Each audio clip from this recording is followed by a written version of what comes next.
House fires happen more often when it's cold outside. That's probably common sense. Now, the cause of many of these fires at this time of the year is electrical. Now, there are things that you can do to prevent those fires, of course. But if the worst should happen and a fire does break out, it's important to have a plan in place. Our Griffin Wright goes over some of the points of that plan with us this morning. Good morning, Griffin. Good morning, Andy. So when we look at prevention, there is a lot we can do, especially when it comes to electrical things, like looking here. Or if you have that wintertime candle with that Christmas tree smell or pumpkin spice smell, you want to leave that unattended, blow that out. You also have the space heaters here. Now, these can cause a lot of issues if they're left unattended or the dog knocks it over. That can start a fire, and it can cause issues with outlets. And speaking of outlets, you can see here, this is a nightmare situation of an outlet, a fire really waiting to happen. It's overloaded. There's too many things plugged in. That's something where you want to make sure it's unplugged, lighten the load on that, because that can cause fires as well. When it comes to things like space heaters, if they ever trip a breaker, you don't want to just flip that back on, because that's a fire waiting to happen. That's a red flag telling you that, hey, there's something up with this appliance, it needs to go. And while we want to prepare for the worst can still happen, and that's when having a plan to prepare for what to do during that fire comes in. Escape plans are very important. Everyone in the household should take part in practicing the escape plan twice a year at a minimum.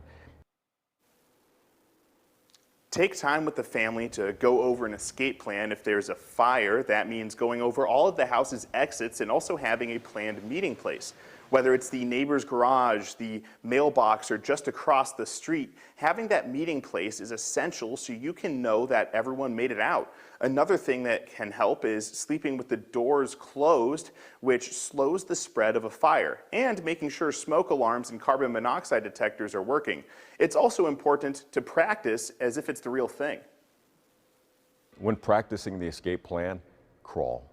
Remember, we're not going to be walking up, right, if our house is on fire and we can, we're not looking around through all that smoke. So let's practice the crawl.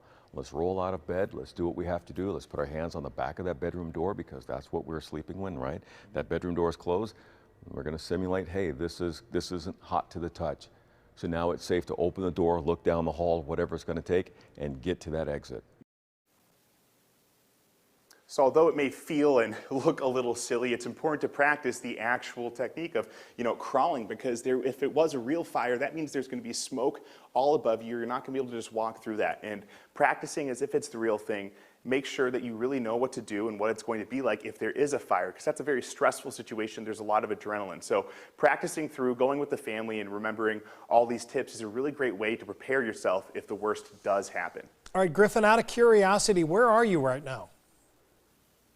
I'm actually in my own apartment, so fingers crossed, no fires here. But so my evacuation plan would be, got to crawl the exit, check the door, make sure it's not hot, make sure there's not a huge fire on the other side, and then luckily the stairs and fire escape is right by my apartment door, so I can easily kind of get out there. But I have my evacuation plan in place, at least if there's a fire here. But it's always good to, know where you're going to go and know what to do in those types of situations. All right, good information, and we also now know what to get you for Christmas.